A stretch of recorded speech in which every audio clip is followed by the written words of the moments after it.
G'day, my name's Benjamin Carlisle. I'm a software engineer, I'm a systems engineer, and today we're talking about systems engineering. We're dropping to screencast mode today to have a look at just some of the basics of a functional baseline. Functional baseline tells you what the system is going to do and how you're going to test it.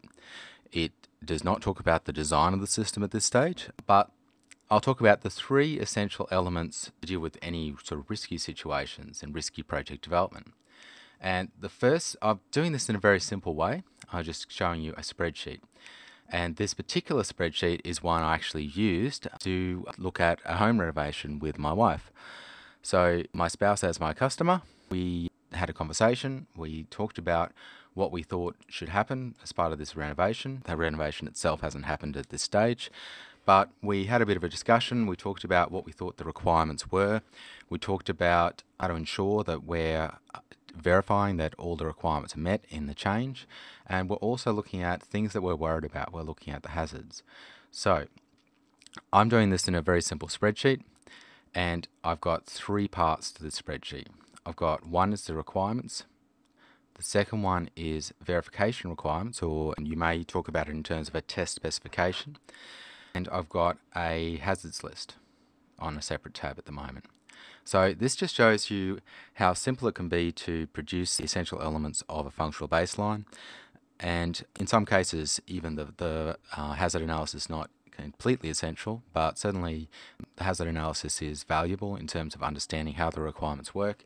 And it's also valuable in terms of just assessing the risks associated with the project. Now, all of this that I'll be showing you is done to a level of risk. So I'll have to zoom in probably so that you can see on the video clearly, but it's done to a level of risk. There's no intent to produce all the possible requirements of the system. What we're doing is we're looking at things that we're concerned about, things that are reasonably likely to turn up badly or to go wrong with the project. And we're looking to make sure that we specify the things that could go wrong to ensure that they don't go wrong.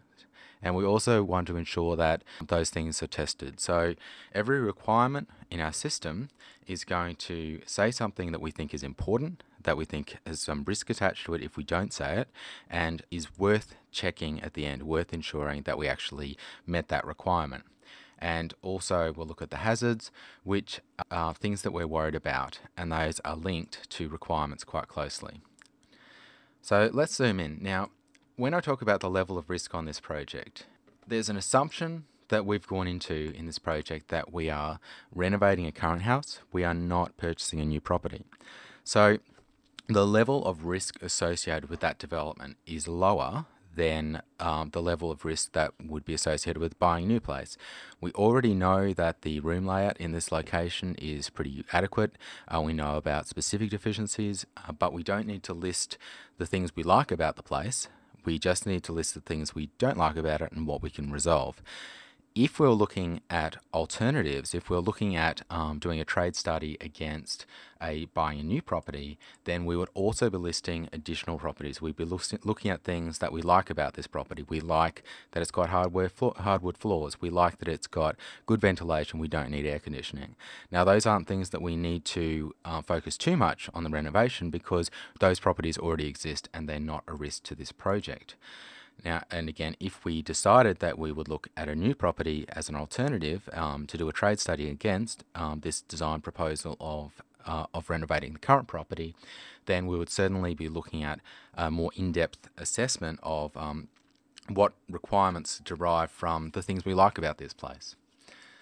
So we just basically had a brainstorming session, and so that's a very informal requirements capture mechanism. There are many ways to capture requirements. One is to start with a contract, start with requirements that are already written. Another is to look at similar systems.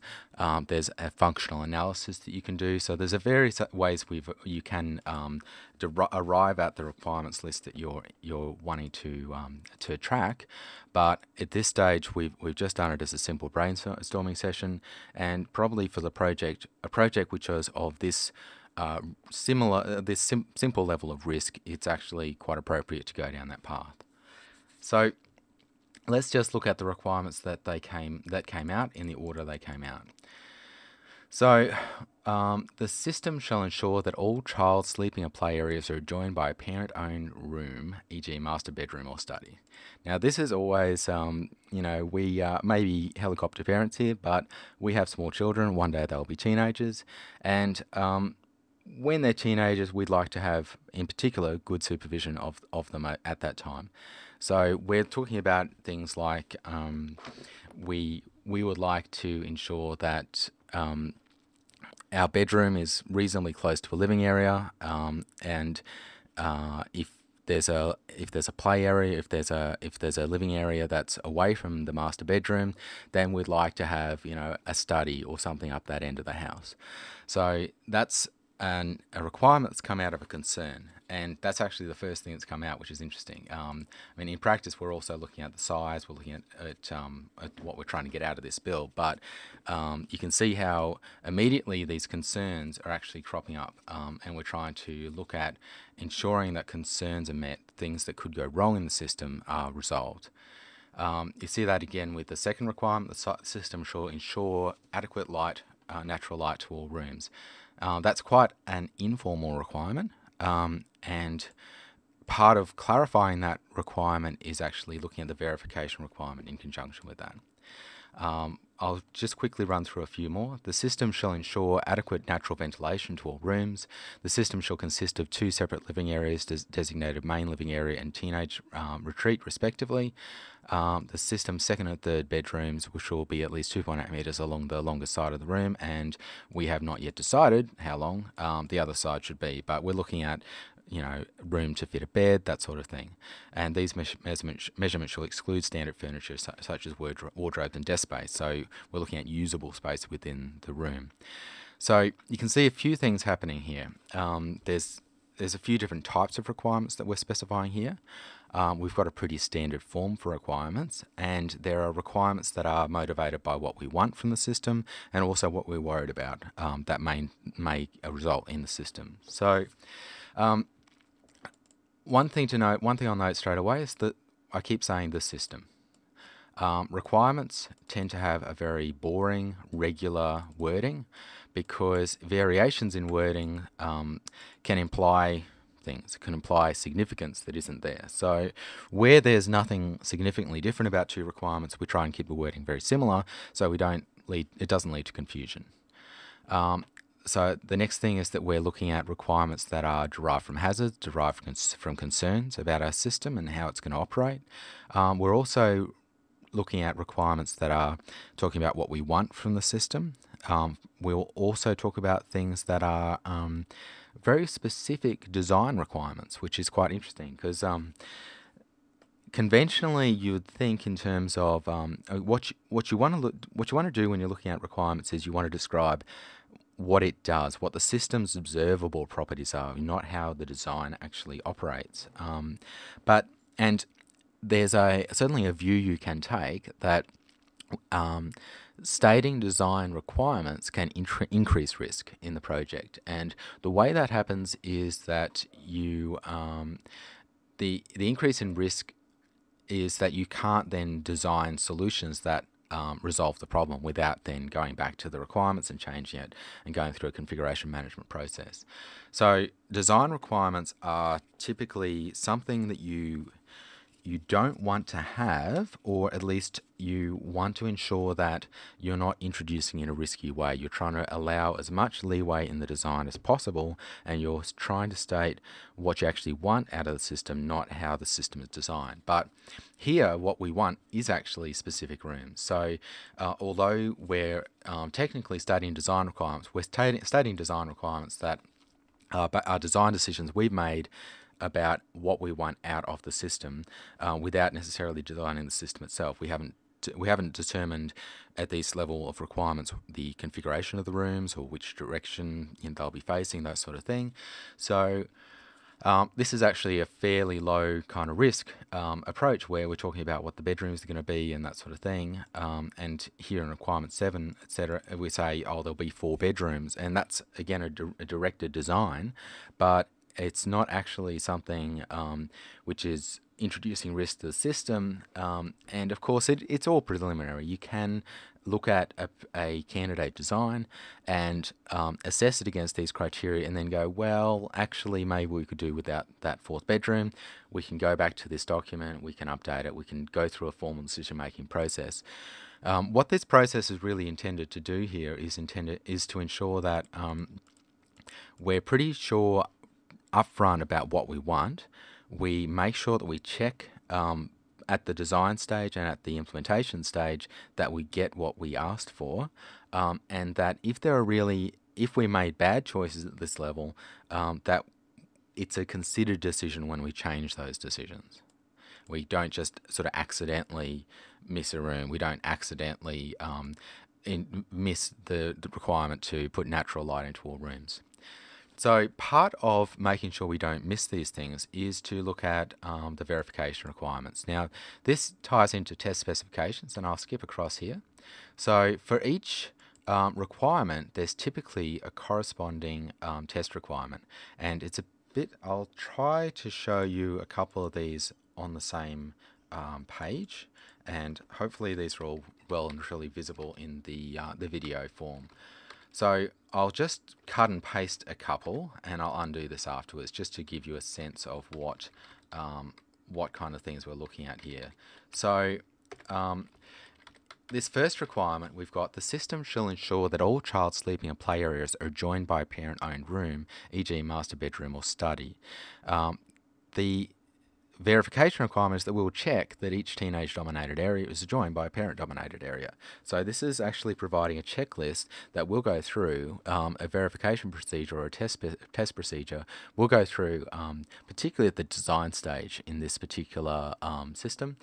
Then that will ensure that we actually meet the requirement. And if we fail to meet the requirement with a particular design, that gives us the option A of rejecting the design and amending it to meet the requirements, or B to amend the requirements and to look at any flow-on effects that might have in terms of addressing our concerns and our hazards and the like.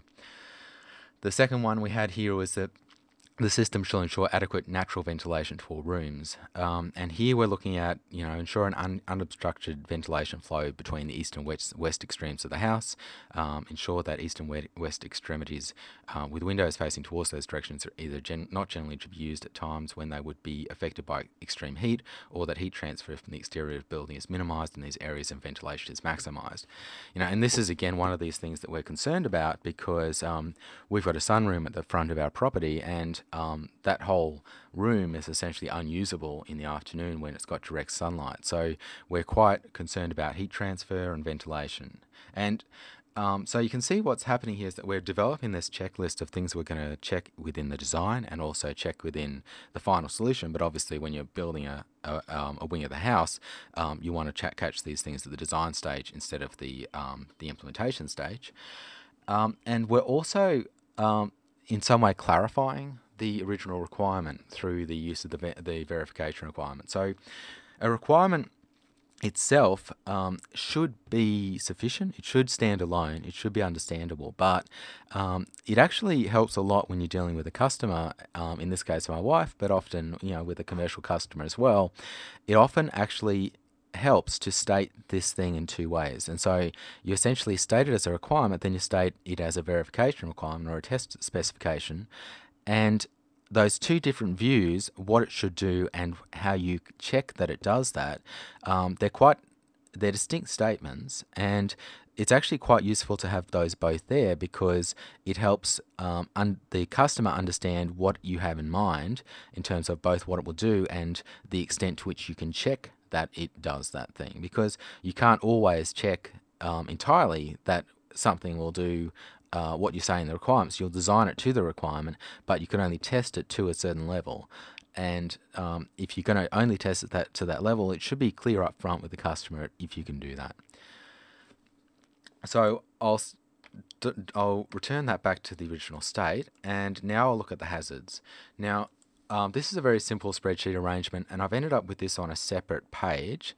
The reason for that is because as you go down this hazards list, each requirement has the potential to create hazards and to mitigate hazards. And I've only got a mitigates list here at the moment. So just sneak this in a bit so I don't make you too dizzy. Okay, so we've got hazards, and I've just identified them as has 1, has 2, etc. Now, there's not, for requirements and verification requirements, there can be a one-to-one relationship, there can be a one-to-many relationship. It's better if there's not a many-to-many relationship, because at the end, one of the things that is often done for a larger project is to produce a verification matrix. So you can actually see from the failed or succeeding test cases or verification requirements which requirements are met or which requirements are not met, or to the extent to which they're met from the test cases. So a particular test case ideally just relates to one requirement.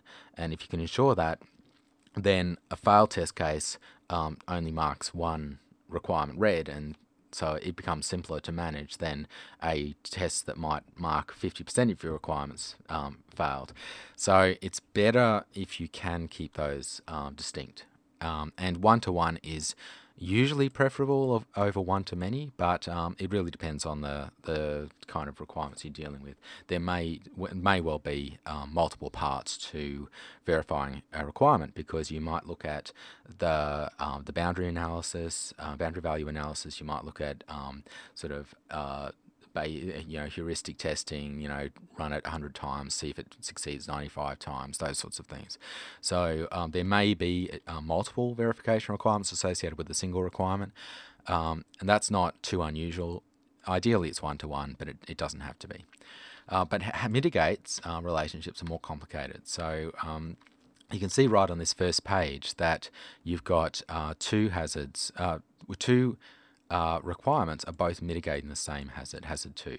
So we're looking at the system shall ensure adequate natural lighting to all rooms, and the system shall ensure adequate natural ventilation to all rooms. We're really looking at the same hazard here. Now I'll jump to the hazards list, bear with me, boom, here we go. So these are the hazards we've ended up identifying, and we've really identified them as we've gone along. There can be formal processes for identifying hazards. You can look at each requirement in turn and sort of say, oh, what happens if this is the data that's coming into this function arrives late or goes out late or is wrong, or what are the ways in which each requirement, and particularly each functional requirement, can go wrong. So you look at those and you look at the hazards that come out of that. Here we've been relatively informal about how we've approached it, and so what we've done is we've gone through and often as we've actually written the requirement down, so the requirement's actually encapsulated a concern of ours, so we've written the requirement down, but then we've also gone to this table and said, well, here's the characterization of our concern. So the hazard is characterizing concerns that we have, which then the requirements mitigate. And keeping that relationship in place helps us understand what requirements are for. And so when we actually manage it later, if we go, oh, why was that requirement there? It's not important. We've got that linkage there that says this is what we're concerned about. That's why we have the requirement. And particularly for larger projects with many people, that becomes important. So obviously I'm showing you a very, very simple example. This is not a commercial example, but it's just here to give you this overview of the kind of components of a functional baseline, which is the statement of what the system will do and how you'll test it and what you're worried about. So hazard 1 turned out to be that we're concerned about the supervision of our teenage children. We want to make sure there's some sort of parental presence around them. We're concerned about climate control within the house, environmental control systems. So we actually don't have an air conditioning unit at all in our house, and we live in a fairly hot part of the world. We rely a lot on natural ventilation, we rely a lot on insulation, we rely a lot on ensuring that the sun doesn't excessively warm a particular room. So we're trying to avoid having an air conditioner, so we're worried about climate control.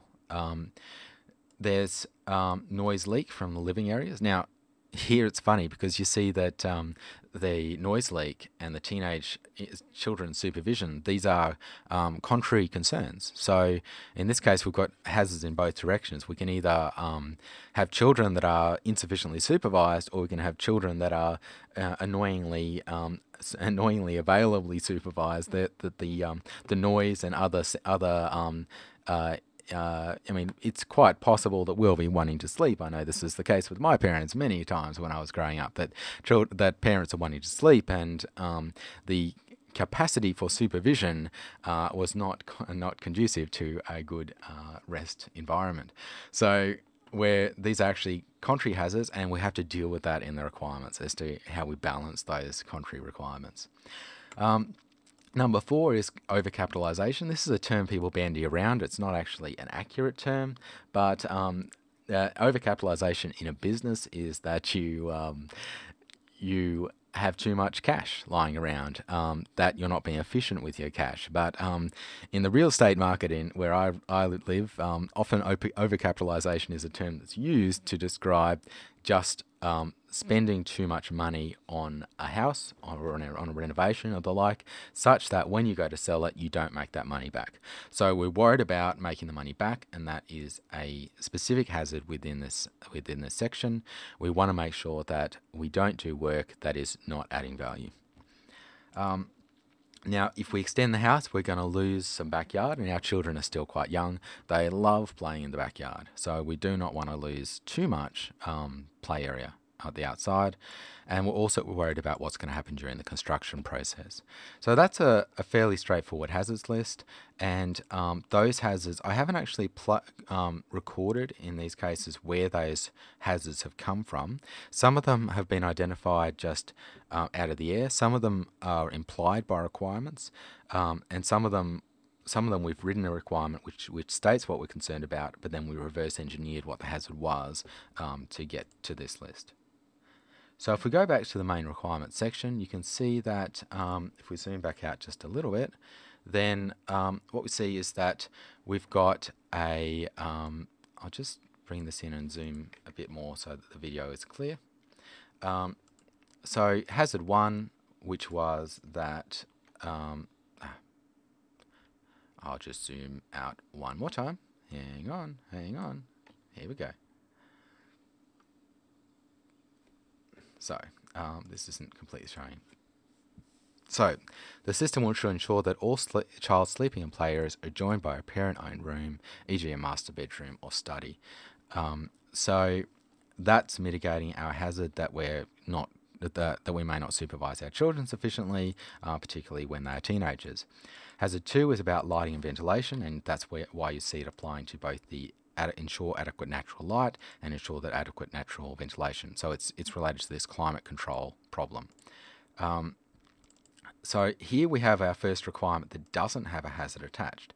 Now that's quite interesting, because what you actually see in most of these requirements, as stated, is that they actually do have hazards attached to most requirements. And that's actually, that's really interesting, because most requirements that we're coming up with here are about things we're concerned about, and that's partly to do with the fact that we're writing requirements based on risk, and hazards, of course, are closely tied to risk. So we're writing about things that we're worried about, and hazards are things that we're worried about. So when we see one that doesn't have a hazard attached to it, it's a very good trigger for us to think, actually, this is one which is describing what we want from the system. It isn't describing something we're worried about. It's describing the features or the functions that we're actually after. So here, the requirement that doesn't have a hazard is that we're looking at the size of bedrooms, and so it's. I mean, we could state that as a hazard. We could state it as bedrooms are insufficiently sized for some purpose, but actually this is really getting at the guts of what we're asking for from this system, what we're wanting to do the extension for. So that's what you'll see. There'll be just a few of these requirements that do not have hazards attached to them, and they're about not what we're worried about so much as what we're wanting, what we're desiring out of this system. So again, here's another one. The system shall afford internal access to the lower level. All our stairs at the moment are external. It rains quite heavily where I live, so we're looking at whether we can provide internal access. Now, this is one of those requirements which is, this is what we want. If we come up with a design solution that doesn't meet it, we'll have to assess whether we want to keep the design or change the design or change the requirement. It may well be that we can't get everything we want. When we state our requirements up front, we may get them wrong. We may not be able to feasibly implement them all for a reasonable cost and a reasonable time frame.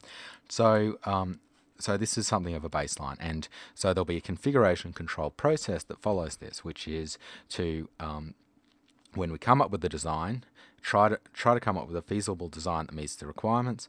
If we're not able to meet the requirements easily, then we need to assess whether we change the design to meet the requirement, or we change the requirements to meet the design, and we sacrifice on some of the things that we've actually asked for out of this system.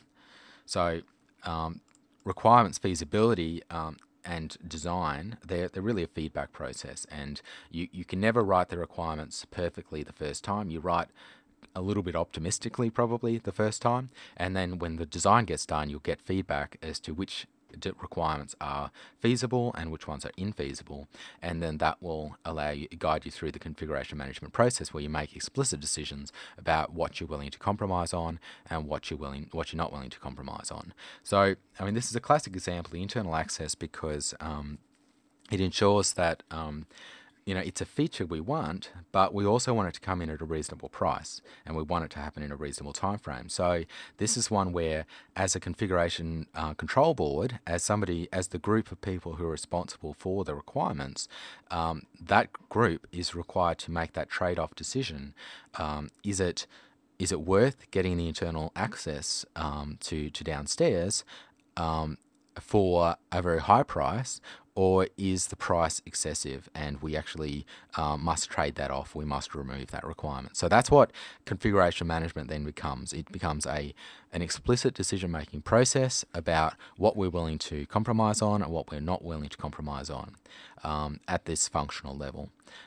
Configuration management has a secondary role at the design level of if one component can't meet a requirement, looking at other components to see whether they can take up the slack before it escalates to this point. But as it relates to the functional baseline, the configuration control board is really there to make these trade-offs about what it's supposed to do. And if you're part of a larger system deployment, like if you're dealing with a number of matched contractors on a large systems integration solution, then obviously there are opportunities to move functionality around between systems as well. So that may be part of the decision-making process, that you go, oh, well, this system can't meet that particular requirement, or it can't meet it feasibly within the time frame, within the cost, but there's another system that could take up that slack and do it cheaper and in a more timely fashion.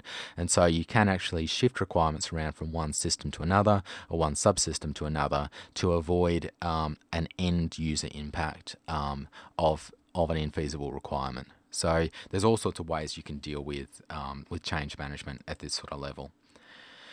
Now, probably the rest are not too interesting. I'll just go through them for clarity. And some of these aren't complete. So I'll talk about, you need 4 bedrooms, and that's mitigating. That's actually mitigating the overcapitalization hazard.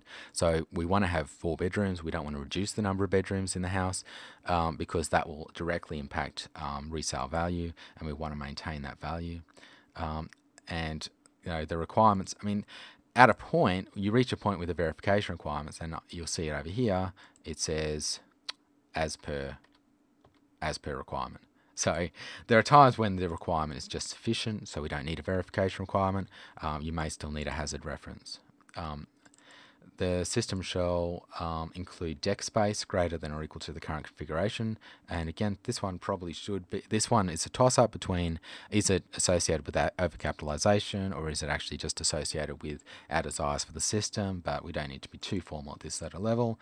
Shall include backyard space. So this is one that we're concerned about, loss of play area, which is hazard 5. We're looking at the bathroom space. We're looking at redoing the bathroom as part of this process, so we're looking at what those inclusions will be. And that's again partially capitalization, etc. And you can be a little bit more formal about what hazards mean. You can look at hazards that are affecting life and limb and profit for a company, those sorts of things. I mean, I'm using hazard in this particular sense in a fairly loose fashion because we're just dealing with a family situation, and it isn't a really commercially or life sensitive concern. Any safety aspects we're obviously delegating to the builders and the architects that would be involved. So it's not a great problem. And so I'll just end up here. I'll just summarize that again. We've got requirements. Requirements say what the system will do, what we're going to design the system to do explicitly, and we state them to the level of risk. So the level of risk is if something is going to happen for sure without us stating it, then we don't bother stating it. But if there's concern, if we're worried about whether it's actually going to happen and it's important, then we state it to make sure it happens. We've got hazards that requirements mitigate. So we've got a hazard. The requirement tries to ensure that hazard is minimized or doesn't eventuate. And there are all sorts of principles that you can talk about there, like the ALARP, as low as reasonably possible levels of risk. So if you're looking at actual risk to life and limb and the like, you want to ensure that is as low as reasonably possible. And we look at verification requirements. So verification requirements or test specifications just become a checklist of things that we're going to verify both within the design and in the final system as part of acceptance testing. And it's also a very useful way of cross-checking that your customer and you both have the same understanding about the requirement and how you're going to approach testing it and what it means to both of you. So those three elements are sort of the core features of a functional baseline. And then once you have your functional baseline, you can go on to design the system and implement it. Thank you. I've been Benjamin, and Benjamin out. Systems engineering. It's not rocket science, except when it is. And sometimes it's architecture.